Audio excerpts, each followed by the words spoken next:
Mes parents et ma sœur, les favoris de la famille, ont volé l'héritage de ma vie. J'ai préparé ma vengeance et les ai regardés s'humilier lors du grand repas de famille. Merci d'être ici avec moi aujourd'hui.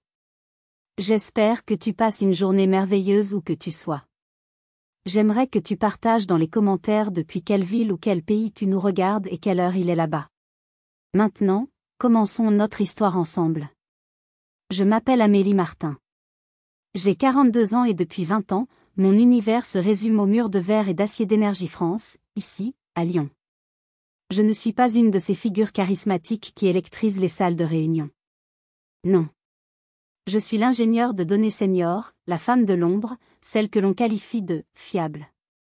C'est un mot poli pour dire que l'on fait le travail sans faire de vagues, que l'on est l'épine dorsale silencieuse sur laquelle d'autres construisent leur gloire. Mon bureau, niché dans un coin tranquille du 7e étage, est mon sanctuaire. Les murs sont couverts de tableaux blancs remplis de schémas complexes et de lignes de code qui, pour le non-initié, ressemblent à des hiéroglyphes. Pour moi, c'est de la poésie.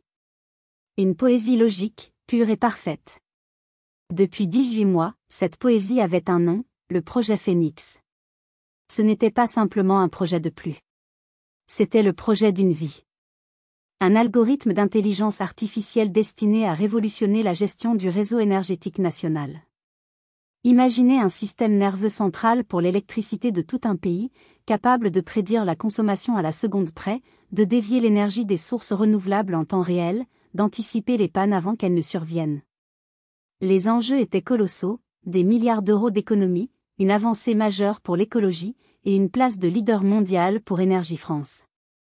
J'avais façonné Phénix à partir de rien, ligne de code après ligne de code, nuit après nuit, alimenté par un café tiède et la douce musique des serveurs. C'était mon chef-d'œuvre. Et puis, Camille est arrivée. Camille Dubois.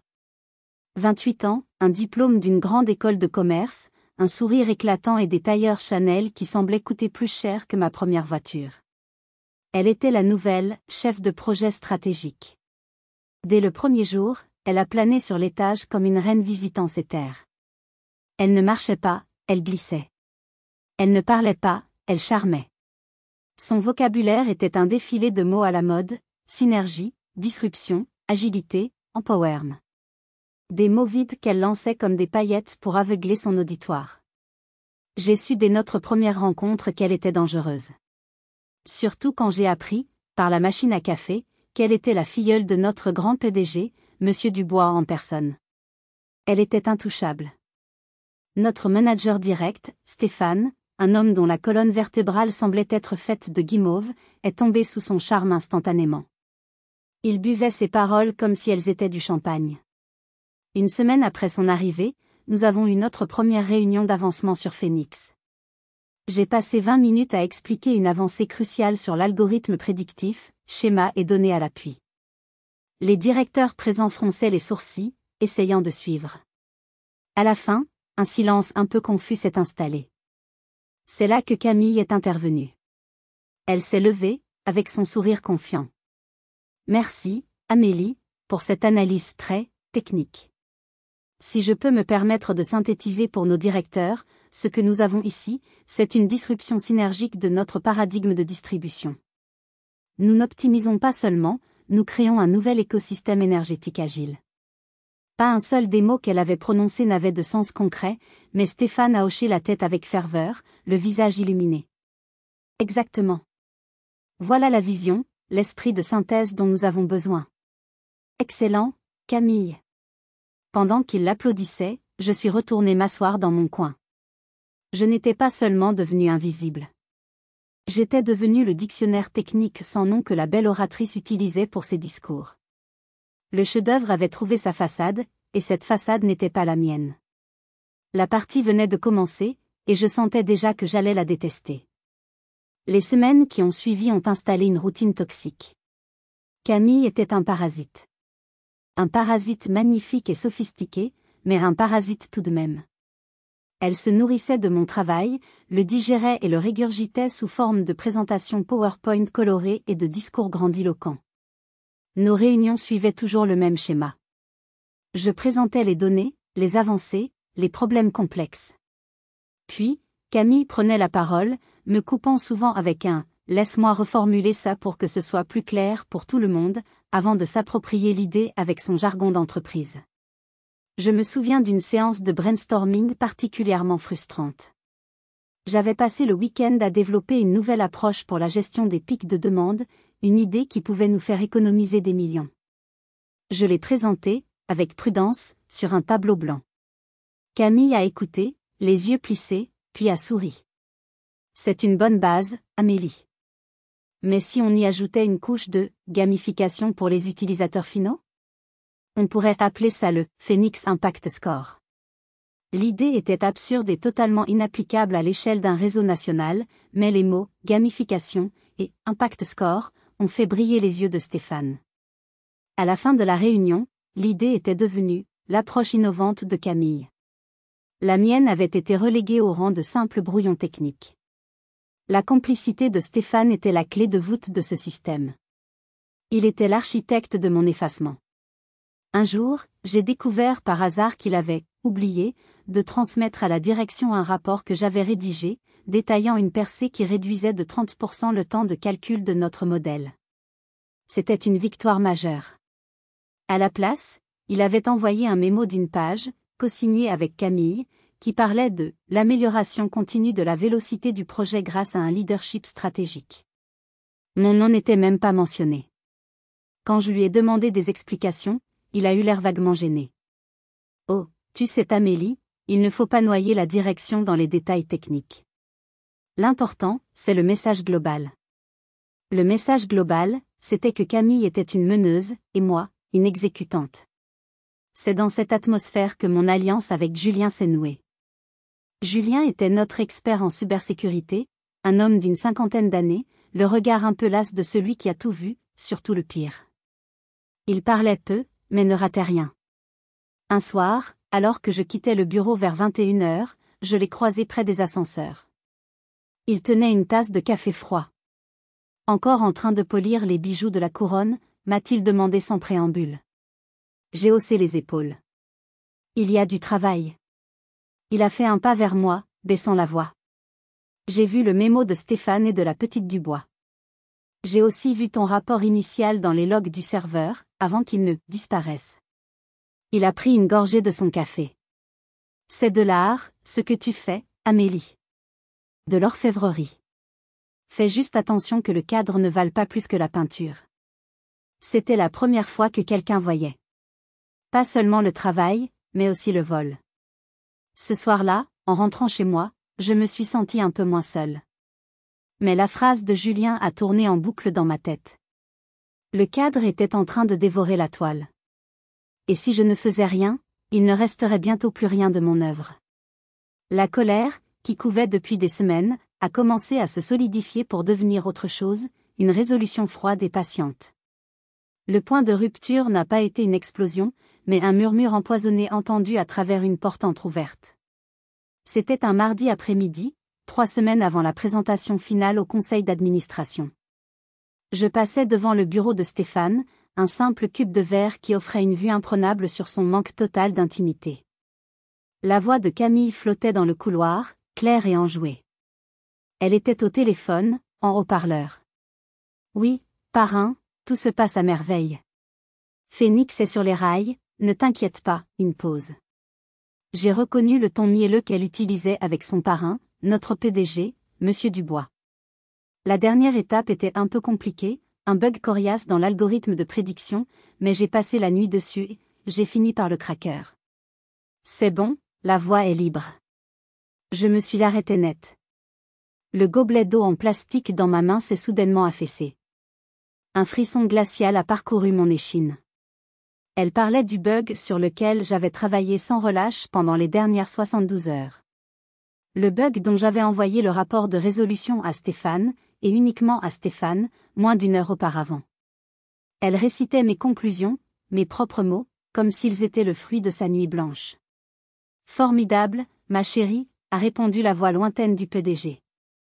Je n'en attendais pas moins de toi. Tu es la meilleure. Je n'ai pas pu en entendre plus. Je me suis détournée, le cœur battant à tout rompre, non pas de panique, mais d'une rage si pure, si intense, qu'elle en devenait presque calme. Je me suis dirigée vers les toilettes désertes du 3e étage, celles que personne n'utilisait jamais. Je me suis agrippée au lavabo, l'eau froide coulant sur mes mains tremblantes. J'ai relevé la tête et j'ai regardé mon reflet dans le miroir. Une femme de 42 ans, le visage pâle, les yeux brillants de larmes non versées. Des larmes de fureur. L'envie de hurler, de retourner dans ce bureau et de tout déballer devant Stéphane, de la traiter de menteuse et de voleuse, m'a submergée. Mais ensuite, ce serait ma parole contre la sienne. La parole de la technicienne discrète contre celle de la filleule du PDG, la star du bureau. J'ai pensé aux ressources humaines. À Hélène, la directrice des RH, une femme dont la principale compétence était de transformer n'importe quelle plainte en un labyrinthe bureaucratique sans issue. Je me suis souvenu de ce collègue, il y a quelques années, qui s'était plaint de harcèlement. L'affaire avait traîné pendant des mois pour se conclure par un manque de preuves et la démission de la victime. Les RH n'étaient pas là pour rendre la justice. Elles étaient là pour protéger l'entreprise. Et Camille, pour l'entreprise, était un atout. J'étais une ressource. Remplaçable. C'est là, face à mon propre reflet fatigué, que la fureur s'est dissipée pour laisser place à une certitude absolue, glaciale comme la mort. Il ne me laissait aucune voie conventionnelle. Aucune porte à laquelle frapper, aucune procédure à suivre. Le système était conçu pour me broyer en silence. Alors, si je ne pouvais pas suivre leurs règles, je devais créer les miennes. Un sourire étrange, un sourire que je ne me connaissais pas, s'est dessiné sur mes lèvres. Je n'allais pas me battre contre elle. Je n'allais pas l'exposer. C'était trop simple, trop bruyant. J'allais faire bien mieux. J'allais la laisser monter sur la plus haute marche du podium, sous les applaudissements de tous. Et j'allais scier la marche juste avant. J'ai sorti mon téléphone, mes doigts ne tremblaient plus. J'ai envoyé un message à Julien. J'ai besoin de ton aide. Pas pour me défendre, mais pour construire un piège. Sa réponse est arrivée moins de 30 secondes plus tard. Un seul mot. Quand ? La guerre était déclarée. Ce soir-là, mon appartement était un quartier général silencieux. La seule musique était le cliquetis régulier de mon clavier, une cadence mesurée qui contrastait avec la tempête dans ma tête. Je n'étais pas en train de détruire. J'étais en train de construire l'arme la plus sophistiquée de ma carrière, un piège parfait, invisible à l'œil nu, mais absolument dévastateur. Le plan s'est formé dans mon esprit avec une clarté redoutable, un plan en 2 volets, comme une tenaille destinée à se refermer sur sa proie. Le premier volet était préventif, une manœuvre que j'appelais l'ensemencement. Je savais que Madame Durand, la vice-présidente de la stratégie, était la seule personne du conseil dont le jugement n'était pas altéré par la politique ou le népotisme. Elle était une ingénieure de formation, une femme qui respectait les données pures. Mais je ne pouvais pas compter sur elle pour deviner la supercherie en direct. Je devais préparer le terrain. Avec Julien, nous avons passé 2 heures en visioconférence. Je lui ai expliqué mon idée. Il a écouté sans m'interrompre, un petit sourire en coin. C'est tordu, Amélie. J'adore, a-t-il dit quand j'ai eu fini. J'ai rédigé un white paper, un document technique de 10 pages, extrêmement dense et anonyme. Il décrivait l'architecture fondamentale de Phoenix, en insistant sur les aspects les plus innovants, les plus élégants, ceux qui portaient ma signature intellectuelle. Le document était volontairement aride, impersonnel, le genre de rapport qu'un consultant externe aurait pu produire. Je m'en occupe, m'a dit Julien. Il arrivera sur son bureau par courrier interne, sans expéditeur, classé comme document de veille stratégique. Elle est curieuse. Elle le lira. Et quand Camille commencera son numéro, certaines de mes phrases à moi résonneront dans sa tête à elle. Le deuxième volet était le piège lui-même. La version de la présentation sur le serveur partagé de l'entreprise. Je savais que Camille, par un mélange d'arrogance et de paresse, se contenterait de la copier quelques minutes avant la réunion. Je l'ai ouverte. C'était mon brouillon de la semaine précédente. Je l'ai transformé en un chef-d'œuvre de sabotage subtil. Je n'ai pas seulement supprimé des données. J'ai planté des bombes à retardement logique. Sur la diapositive des projections financières, j'ai modifié une formule de calcul. À première vue, le tableau affichait des bénéfices impressionnants. Mais la formule elle-même contenait une erreur volontaire, une division par une cellule qui, dans le jeu de données complet, serait égale à 0. Si quelqu'un, comme un directeur financier attentif, posait une question et demandait de recalculer en direct, le résultat ne serait pas une simple erreur. Ce serait un plantage spectaculaire, une cascade de div 0 qui remplirait l'écran. J'ai remplacé des graphiques clés par des images basse résolution portant la mention « Graphique placeholder V2, mage en attente ».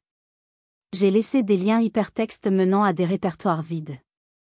La présentation avait l'air plausible de loin, mais s'effondrerait au moindre examen approfondi.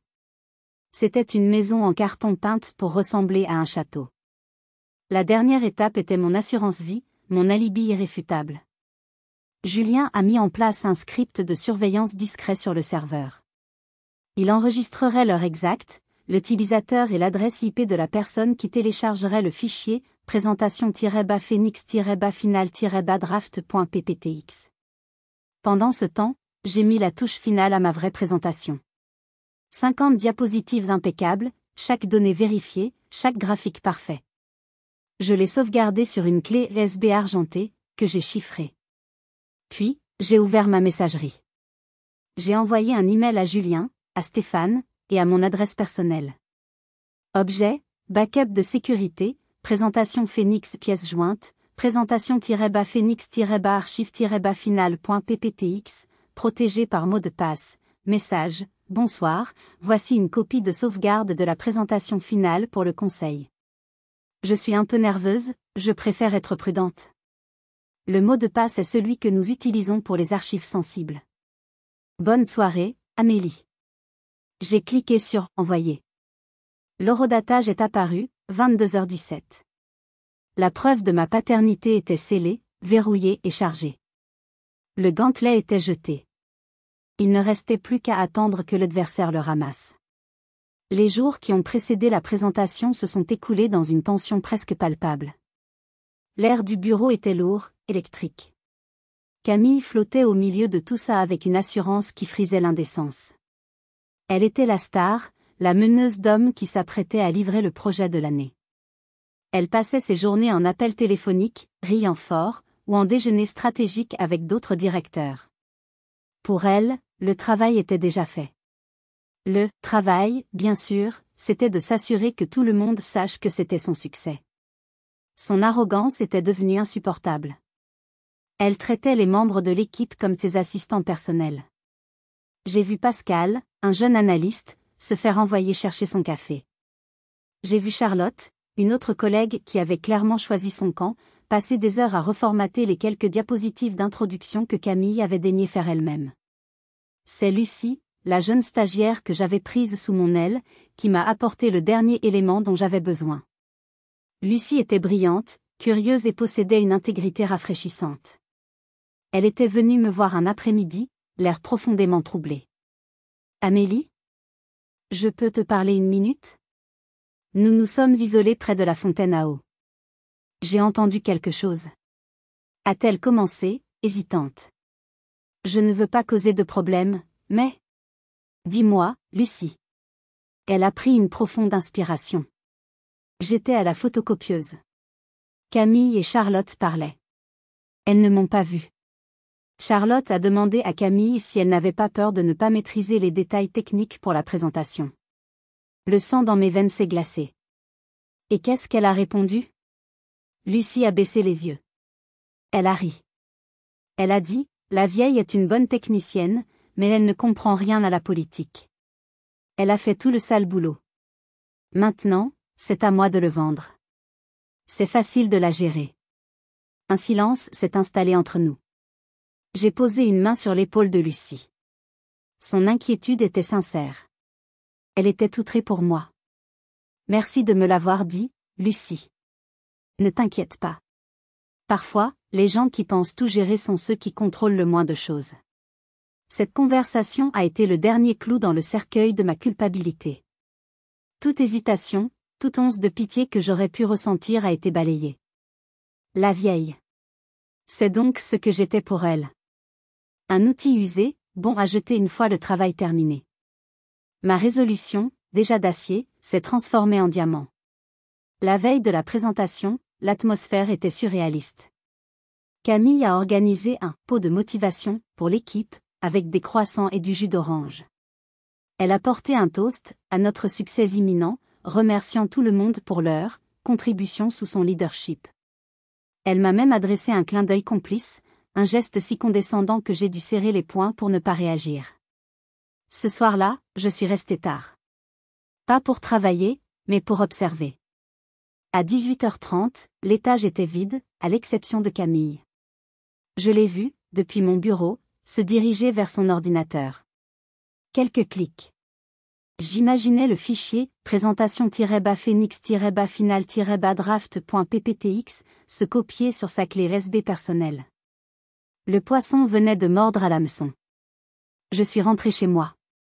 Je n'ai pas relu mes notes. Je n'en avais pas besoin. J'ai préparé un dîner simple, bu un verre de vin rouge et regardé un vieux film. J'étais étrangement sereine. J'avais construit le théâtre, préparé les acteurs et écrit le scénario. Demain, je n'avais plus qu'à m'asseoir au premier rang et à regarder la pièce se jouer. Mon téléphone a vibré. Un message de Julien. Log de téléchargement sécurisé. Camille Dubois, 18h32. Le théâtre est prêt. Fait un carnage. J'ai souri. Le rideau pouvait se lever. La salle du conseil d'administration d'Énergie France était conçue pour intimider. Une longue table en acajou sombre, polie comme un miroir, des fauteuils en cuir noir profond et une vue panoramique sur Lyon qui vous donnait l'impression de flotter au-dessus du monde. Ce matin-là, la salle était remplie des plus hauts dirigeants de l'entreprise. Des hommes et quelques femmes en costume coûteux, l'odeur du café et de l'ambition flottant dans l'air. J'étais assise dans un coin, sur une chaise légèrement en retrait, comme d'habitude. Ma place de technicienne. Camille, elle, était debout près du pupitre, rayonnante. Elle portait un tailleur blanc immaculé, une touche de rouge vif sur les lèvres. Elle était l'image même de la confiance et du succès. Elle m'a jeté un regard rapide, un mélange de pitié et de triomphe, avant de brancher son ordinateur portable. Au bout de la table, silencieuse et immobile, se tenait Madame Durand, la vice-présidente de la stratégie. La soixantaine, les cheveux gris coupés courts, un regard d'acier qui semblait tout sonder. Devant elle, non pas une tablette, mais une pile de feuilles imprimées, attachées par une simple pince. C'était le « white paper » que Julien avait fait livrer. Elle l'avait lu. Mon cœur a eu un soubresaut. La première pièce de mon puzzle était en place. À côté d'elle, notre PDG, Monsieur Dubois, souriait avec une fierté paternelle à sa filleule. « Bonjour à tous », commença Camille, sa voix claire et assurée résonnant dans la salle. « C'est un grand honneur pour moi de vous présenter aujourd'hui l'aboutissement de 18 mois de travail acharné, le projet Phoenix. Les premières diapositives se sont bien passées. Titre. Agenda. Résumé stratégique. » Elle récitait de mémoire l'introduction que j'avais écrite des semaines auparavant. Elle était douée, il fallait le lui reconnaître. Une excellente comédienne. Je comptais les diapositives dans ma tête. 1, 2, 3. Clic, diapositive 7. L'analyse du problème fondamental. Un grand graphique devait apparaître, montrant la volatilité du réseau.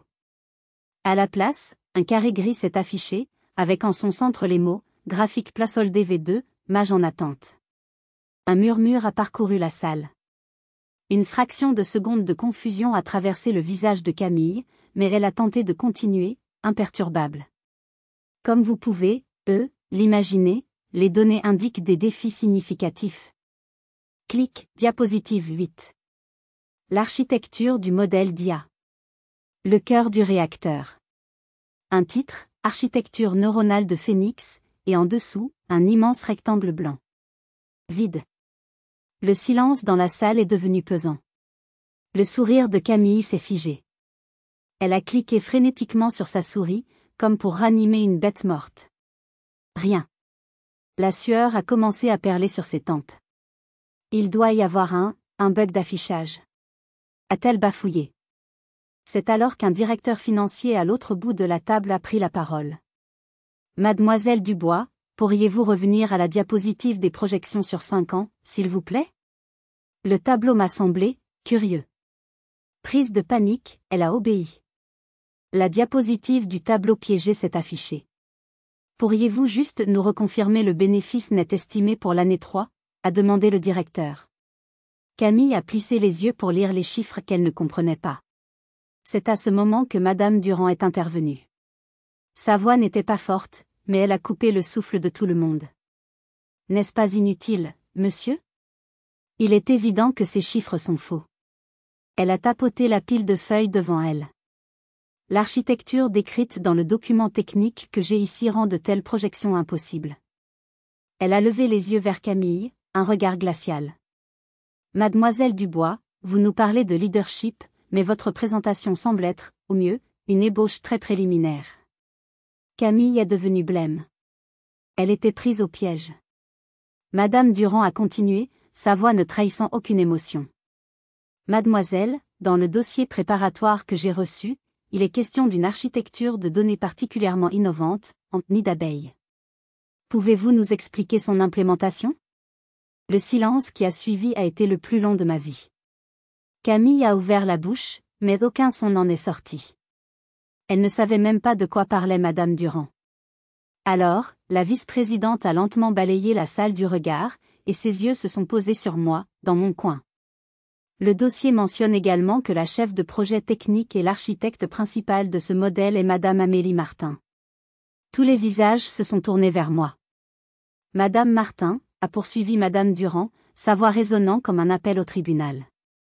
Peut-être que l'architecte du projet peut nous éclairer? Le rideau venait de tomber sur le premier acte. Il était temps pour moi d'entrer en scène. Je me suis levée. Lentement, délibérément. Le bruit de ma chaise raclant doucement le sol a semblé assourdissant dans le silence de la salle. J'ai senti tous les regards sur moi, un mélange de curiosité, de pitié et de confusion.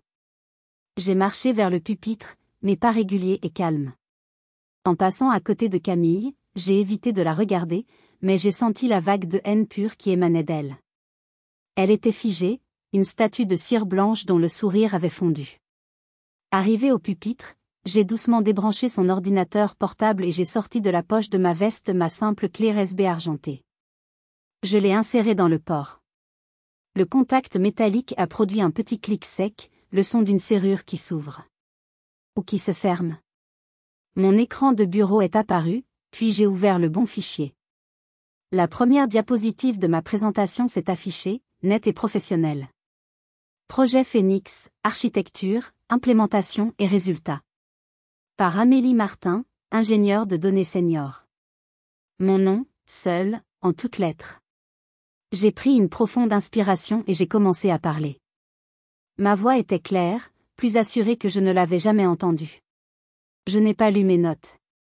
Je n'en avais pas besoin. Je racontais l'histoire de mon enfant, de mon chef-d'œuvre. Bonjour à tous. Pour comprendre Phoenix, il faut d'abord comprendre sa philosophie. Je n'ai pas seulement présenté des données. J'ai tissé un récit. J'ai expliqué le pourquoi de chaque décision, la beauté de chaque algorithme, l'élégance de chaque ligne de code. J'ai parlé avec une passion que j'avais toujours gardée pour moi, cachée derrière des rapports techniques. Puis, je suis passé à l'offensive. Une offensive subtile, chirurgicale. Arrivé à la diapositive sur l'architecture, j'ai fait une pause. Madame Durand, pour répondre à votre question, l'architecture en nid d'abeille n'est pas une simple méthode de stockage. C'est une structure de données dynamique qui permet. J'ai expliqué le concept avec des termes simples, rendant le complexe accessible. Puis, j'ai affiché le graphique des projections financières, le vrai. Comme vous l'avez peut-être remarqué dans la version précédente, ai-je dit, sans jamais nommer Camille, il y avait une anomalie majeure dans les calculs. C'est le résultat inévitable si l'on n'intègre pas le module de correction des données saisonnières que j'ai personnellement codé la semaine dernière. Voici les projections correctes. Les chiffres, clairs et impressionnants, ont rempli l'écran. Je n'accusais personne. Je ne pointais personne du doigt. Je laissais les faits parler pour moi. Je transformais la présentation en une démonstration par l'absurde. J'exposais la fraude non pas en la dénonçant, mais en présentant la vérité si lumineuse qu'elle rendait le mensonge grotesque par comparaison.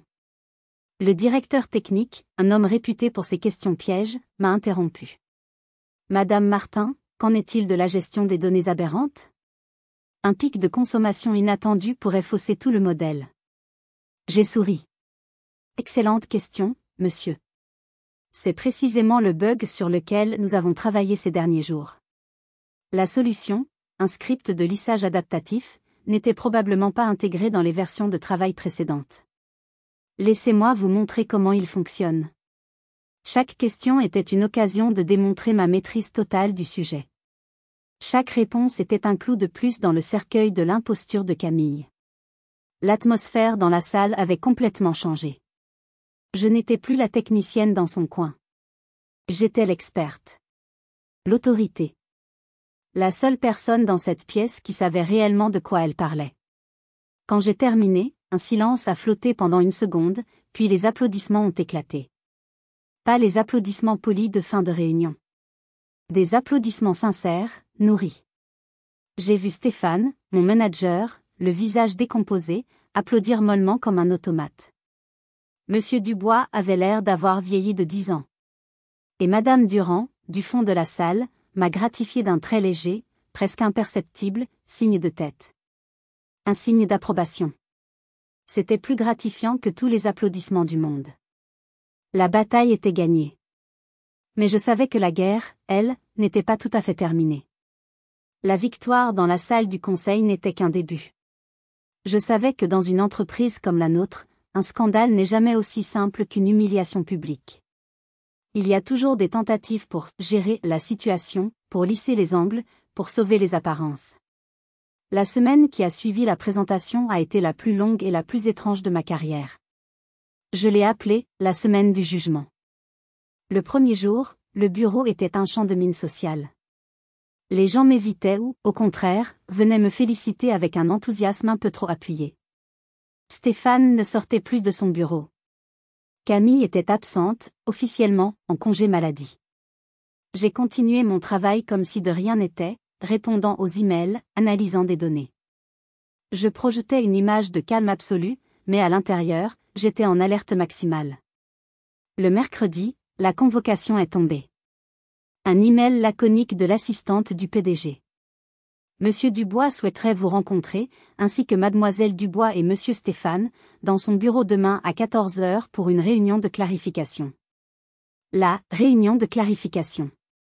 Je savais exactement ce que c'était. C'était la tentative de balayer la poussière sous le tapis. La tentative de me faire accepter des excuses bidons, de signer un accord de paix et de reprendre le statu quo. Julien m'a intercepté près de la machine à café. C'est le dernier round, Amélie. Ne cède rien. Il m'a tendu une fine chemise cartonnée. Ta dernière cartouche. Utilise-la seulement si nécessaire. Le lendemain, à 14 heures précises, je suis entré dans le bureau du PDG. C'était un espace immense, avec des œuvres d'art modernes et une vue encore plus spectaculaire que celle de la salle du conseil. Monsieur Dubois était assis derrière son bureau massif. Stéphane était affalé dans un fauteuil, le teint gris. Et Camille était là, les yeux rouges, le visage d'une victime tragique. Elle avait troqué son tailleur blanc pour une robe sombre et sobre. La comédienne était de retour pour son dernier acte. Amélie, merci d'être venue, a commencé Monsieur Dubois d'un ton paternel et grave. Nous sommes ici pour apaiser les tensions. Il y a eu un malheureux malentendu. Camille est dévastée. Elle était sous une pression énorme et a commis une erreur de jugement. Elle souhaitait vous présenter ses excuses personnellement. Camille a reniflé, une larme parfaitement placée roulant sur sa joue. Amélie, je suis tellement désolée. Je ne sais pas ce qui m'a pris. J'étais perdue. J'ai paniqué. J'espère que tu pourras me pardonner. C'était une performance pathétique et insultante. Il voulait que je dise « ce n'est rien », que je lui serre la main et que tout rentre dans l'ordre. Je suis restée silencieuse pendant un long moment. Puis, j'ai posé la chemise que Julien m'avait donnée sur le bureau en acajou de Monsieur Dubois. Ce ne sont pas des émotions, Monsieur le Président. Ce sont des faits. Ma voix était basse, mais elle a rempli la pièce. J'ai ouvert le dossier. À l'intérieur se trouvaient des feuilles imprimées. Voici les journaux de connexion du serveur pour la semaine dernière. On y voit clairement que Mademoiselle Dubois a téléchargé le fichier nommé présentation-phoenix-final-draft le mardi à 18h32.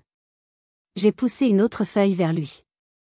Et voici une copie de l'email que j'ai envoyé, horodaté du lundi à 22h17, contenant la présentation finale et correcte, à Stéphane, à Julien, et à moi-même.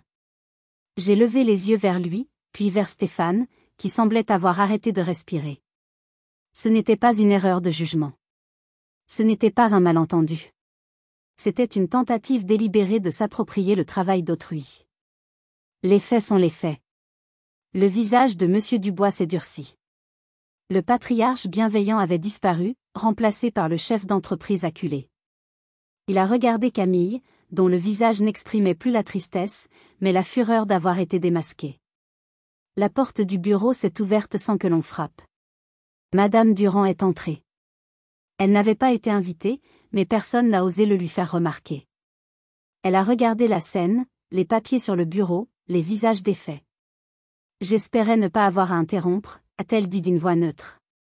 Mais il semble que la clarification soit nécessaire. Merci pour ces documents, Amélie. Je pense que la situation est parfaitement claire maintenant. La réunion est terminée. Son regard s'est posé sur M. Dubois, et pour la première fois, j'ai vu le PDG de notre entreprise massive avoir l'air d'un petit garçon pris en faute. Le jugement était rendu. Et cette fois, il était sans appel. Les conséquences de cette réunion finale ont été rapides et sismiques. Le lendemain matin, un email laconique a été envoyé à toute l'entreprise par le département des ressources humaines. Mademoiselle Camille Dubois a décidé de quitter Énergie France pour poursuivre de nouvelles opportunités. Nous la remercions pour sa contribution et lui souhaitons le meilleur pour l'avenir. La formule consacrée pour un licenciement déguisé. Le parasite avait été retiré de l'organisme. La chute de Stéphane a été plus subtile, et à mon sens, plus délicieuse. Il n'a pas été licencié. Madame Durand était trop intelligente pour créer des martyrs. Il a été réaffecté. Son titre de « manager de l'innovation » lui a été retiré. Il a été nommé « chargé de mission pour l'optimisation des processus internes », un titre pompeux pour un placard sans fenêtre, sans équipe et sans budget. Lucie m'a raconté plus tard qu'il passait ses journées à classer des documents numériques. Ironiquement, le manager qui avait refusé de regarder les détails techniques était maintenant condamné à ne gérer que ça. Mais le plus grand changement a été structurel. 2 semaines plus tard, un autre email, cette fois signé par Madame Durand elle-même, a annoncé une réorganisation majeure. Pour accélérer l'innovation et valoriser l'expertise technique, un nouveau département était créé, la Direction de la stratégie des données et de l'intelligence artificielle. Un département entièrement autonome, doté d'un budget conséquent. Et à sa tête, en tant que directrice, mon nom, Amélie Martin. Le mémo précisait que je rapporterais directement à Madame Durand. J'ai lu l'email 3 fois, le cœur battant. Ce n'était pas seulement une promotion. C'était une révolution. Madame Durand n'avait pas seulement corrigé une injustice, elle avait utilisé cet incident comme un levier pour remodeler une partie de l'entreprise à son image, une image basée sur la compétence et non sur les relations. Elle avait vu la faiblesse du PDG et avait consolidé son propre pouvoir, en me plaçant comme l'un de ses lieutenants clés. J'avais gagné bien plus qu'une bataille pour mon projet. J'avais involontairement participé à un coup d'état de velours. Le jour où Camille est venue vider son bureau, je l'ai croisée dans le couloir. Les couloirs sont les témoins silencieux de tant de drames d'entreprise. Elle transportait un petit carton contenant quelques effets personnels. Fini le tailleur Chanel. Elle portait un simple jean et un pull. Elle n'avait plus l'air d'une star, mais d'une jeune femme ordinaire, amère et fatiguée. Nos regards se sont croisés. Je m'attendais à de la haine, des insultes, peut-être même des larmes. Mais il n'y a eu rien de tout ça. Son visage était vide de toute expression. Elle s'est approchée de moi. J'ai instinctivement fait un pas en arrière. Elle a tendu la main, non pas pour me frapper, mais pour poser une petite feuille de papier pliée en 4 sur la table la plus proche. Puis, sans un mot, elle s'est détournée et s'est dirigée vers les ascenseurs. Je l'ai regardée partir jusqu'à ce que les portes se referment sur elle. C'était la dernière fois que je la voyais. Je suis restée là un long moment, regardant ce petit carré de papier blanc. Une partie de moi voulait le jeter sans le lire. Mais la curiosité était trop forte. Je l'ai ramassé. Il n'y avait pas d'excuse. Pas de regret. Juste quelques mots, griffonnés d'une écriture rageuse et pointue. C'était son dernier message, sa dernière flèche. Et je savais, avant même de le lire, qu'elle viserait là où ça faisait le plus mal. J'ai déplié le papier. L'encre noire avait presque transpercé la feuille, tant la pression du stylo avait été forte. 5 mots seulement. 5 mots qui étaient censés être mon épitaphe. Tu as peut-être gagné, mais tu resteras toujours seul. J'ai lu la phrase une fois, puis 2. J'ai senti une pointe de glace se ficher dans ma poitrine. C'était une attaque personnelle, conçue pour frapper non pas la professionnelle, mais la femme. La femme de 42 ans, sans mari ni enfant, qui avait consacré sa vie à son travail. C'était cruel, précis, et pendant une seconde, terriblement efficace. J'ai tenu le papier dans ma main, et j'ai senti le doute s'insinuer. Avait-elle raison ? Avais-je sacrifié toute chaleur humaine sur l'autel de mon ambition et de mon intégrité ? J'ai gardé cette note. Je ne l'ai pas jetée. Je l'ai glissée dans un carnet que je garde dans le tiroir de mon bureau. Pas comme un trophée, mais comme une question. Une question que je me poserai souvent au cours des mois suivants. 6 mois ont passé. Ma vie a été transformée. Mon coin de bureau est devenu un grand bureau d'angle, celui-là même que Stéphane occupait. La vue sur Lyon est magnifique. J'ai une équipe maintenant. Une équipe que j'ai bâtie moi-même, en recrutant des talents bruts, des passionnés, des gens qui aiment la beauté des données autant que moi. Lucie est ma première recrue, une jeune ingénieure pleine de promesses. Julien a accepté de devenir mon adjoint, mon chef de la sécurité et de la stratégie technique. Il est mon roc, mon confident, le seul qui connaisse toute l'histoire. Mon quotidien n'est plus fait de solitude devant un écran, mais de réunions de stratégie, de mentorat, de décisions qui ont un impact réel. Je suis respectée. Écoutée. Parfois même, je crois, crainte. J'ai appris à naviguer dans les eaux troubles de la politique d'entreprise, à construire des alliances, à anticiper les coups. J'ai dû changer. La Amélie douce et effacée n'aurait pas survécu dans ce rôle. J'ai dû me forger une armure. Parfois, au milieu d'une présentation devant le conseil d'administration, à la place exacte où Camille s'était effondrée, je pense à cette note. Je regarde mon équipe, je vois l'enthousiasme dans les yeux de Lucie, je croise le regard complice de Julien. Et je me dis qu'elle avait tort. Je ne suis pas seule. J'ai construit quelque chose de solide, des relations basées sur le respect mutuel et un travail partagé. Mais d'autres fois, le soir, quand le bureau est silencieux et que la ville s'illumine à mes pieds, je ressors la note de mon tiroir. Je la relis. Et je me demande. L'armure que je porte, est-ce qu'elle ne m'isole pas un peu ? La dureté que j'ai dû acquérir, n'a-t-elle pas effacé une partie de ma sensibilité d'avant ? J'ai gagné. C'est indéniable. J'ai gagné mon projet, mon avenir, mon respect. Mais la victoire n'est jamais pure. Elle a un coût. Elle laisse des cicatrices. J'ai appris que le travail ne parle pas toujours de lui-même. Parfois, il faut crier pour lui donner une voix. Parfois, il faut se battre, et se battre salement. Je regarde mon reflet dans la grande baie vitrée. Je vois une femme de pouvoir, une directrice respectée. Mais je cherche aussi dans ses yeux la trace de la femme qui voyait de la poésie dans les lignes de code, seule dans son coin de bureau. Elle est toujours là, je crois. Un peu plus fatiguée. Un peu plus sage. Et beaucoup, beaucoup moins naïve. J'ai gagné le respect, mais j'ai appris que chaque victoire a un prix. Et vous, quel prix avez-vous dû payer pour votre intégrité ? Racontez-moi vos histoires dans les commentaires.